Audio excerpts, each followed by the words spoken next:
Yeah. Hey. Yeah. Hey. Yeah. Voice. Yeah. One last question. Are there any guys that in particular that you kind of point out as kind of key guys to this football program right now, leaders, and you got a sports leadership and management program. Are there kids there that you're looking to for that kind of leadership that's going to lead this football team to new levels as you set those expectations? Yeah, we've got two outstanding young men that we were going to be focusing on getting the ball to in the backfield. That's Braden Williams and Jaden Durant, two seniors. Jaden was a starting running back last year as a junior, and he doesn't do anything that just blows you away. But I don't know. I'm going to take you way back. He kind of reminds me of Kelvin Bryant. I know that name. Yeah, yeah, that's good. I like that. Doesn't ever really look like he's doing much, and all of a sudden he's standing in the end zone, But nobody ever seems to be able to get a solid shot on him. He makes people miss. Yeah. And then, when he's out front, he's tough to track down. Doesn't seem like anybody can really catch up to him. And then Braden, Braden played kind of an H-back, wing back for us last year. Mm-hmm. But then I saw him because Braden was wrestling too. Okay. And I saw him wrestling, and he had whittled down to, I think he was wrestling at 185, and he was probably about 195, 200 last year playing wing back and defensive rush in. Okay. And I tried to get him the ball a couple of times last year, and when we would get him the ball, he showed some promise, but we didn't get enough work in practice. Okay. But I said, Braden, I'm going to move you to running back, and I want you to stay at 185. Mm-hmm. That's the hard part. I want you to stay at 185, but I want you to get bigger, faster, and stronger. So nothing big. No, that's not a big. Yeah, but at camp, I mean, he just accepted it and was spectacular at camp, and has the strength and mindset to run people over, but also the quickness and shiftiness to run, to miss people and make people miss and find the end zone. So we were really, they were going to carry us. We were going to give them the shot, and they were, both of them can take a 2-yard loss and turn it into a 20-yard gain. Okay. And that's helpful for us because our offensive line is very inexperienced and very young and not, big and strong like a lot of the programs will be going up against. Sure. Last year we had 4 sophomores and 1 junior, and, this year we were going to have 4 juniors and 1 senior. So, yeah. Still young, still a little bit young, but getting young offensive line for you. You don't see, at the varsity high school level, you may have some of those skill kids that can find the field as freshmen or sophomores. Sure. But very rarely as linemen do you find those young guys because they're just generally not physically mature enough to handle the varsity level. Yeah. So, we knew we were behind the 8 ball a little bit with that this year. We've got some other young men that as seniors could make some noise. We had one young man that decided to move to Oklahoma because he wanted to play football. He was going to be a senior. He wasn't going to take the chance on seeing what was going to happen. Hunter Auschwitz. Okay. So he's moved to Oklahoma. Wow. So that he can play football because I think they haven't done anything there. I hope it works out for him. And that they continue to have their season. Yeah, because he deserves to play football as a senior. No doubt. Yeah, and then we had a young man, Jaden Rochester, who's an outside receiver that's pretty talented, and hopefully he decides to come back out and play again. He struggled a little bit academically. We finally got him on the field last year, and he showed huge promise. Getting the ball a couple of times. But he's got the speed and athletic ability on the outside to make some noise. And then, a young man at center, Cody Soriano, was a baseball player growing up. And, he's got some Islander in him and, Islander background. Yeah. And so he's got kind of that tenacity. I'll tell you a story about him, David. Yeah. Cody had never played football before.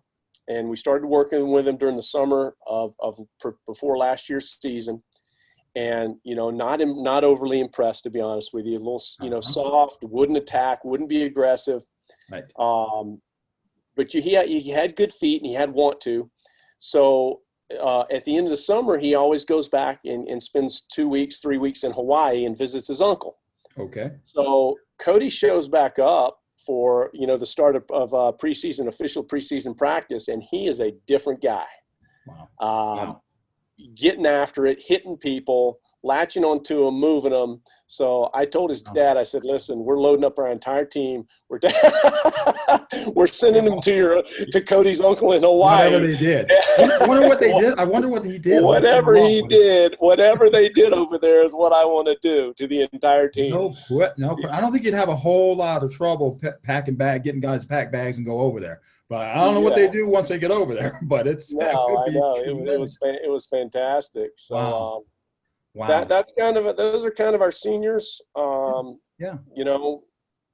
I think we got some kids that could if they wanted to put the time and effort into being committed to football. I know our running backs do. But that is the other tremendous. gentlemen, yeah, they could take a shot somewhere. They're not going to play at Alabama or LSU or anything like that. But if they want to play football, they could certainly find a home. You got some guys that could do something at some next level, because there are places, there are varieties of places to play at a next level. If they have that desire and some experience and some ability, that would be fun to see as well too. Well, I know this, Coach, with your pedigree and where you came from and who you played for, and the experience that you've had at the top level. I know these kids are getting good experience. It was fascinating to hear you talk about, well, I love this. And you talk about the running game, because you play for some teams that believe in running football. And so when I hear you talk about running the football, I know that you're passionate about it, and you've seen it done well at the places you've been at. I think to a certain extent, David, that may have been more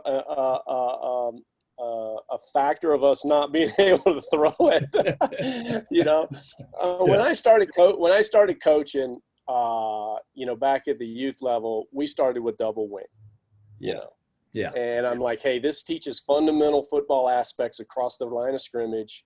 It's great, and at that level, you don't have kids that can throw it all over the place. So. Sure.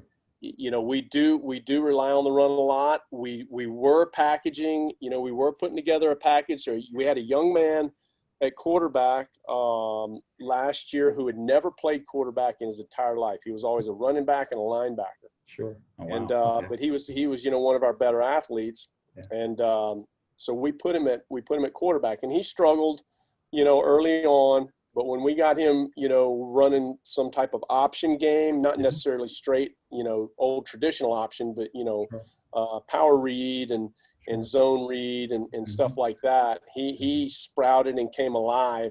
And then, we kind of shrunk the passing game down to fit him to where he could get the ball out of his hands quick on some screens to the outside, some stick routes, little throws like that. Sure. And he started to really blossom, and he had a great summer. And that's going to be a young man that he could make some noise at the next level as well. Exciting. And we've got another young man who was a freshman last year that's super talented. Just got to put some weight on him. Okay. And but he kind of reminds me of a Lamar Jackson. Okay. And yeah. He's talented. Oh wow. So hopefully he sticks it out. Yeah. See, that's now the references you're making, and I'm knowing these names, if these guys do pan out to be somewhat like any one of the references you made, the Lamar Jacksons and so on, you're going to have a heck of a squad. I've enjoyed this conversation, Coach. I know we're going to pick this up and have some more conversation whenever this doggone season begins, and it'll be fun to check in with you and see how things have progressed. Had a great time talking with Mike Cofer, head coach at the Slam Academy of Nevada. I'm going to wish you the best as you progress along. We're sitting here in August and we've got no football in sight, but you know what? Optimism will always prevail. Is that right, Coach? That's right, David. I appreciate you providing me the time to speak with you and giving me a platform here.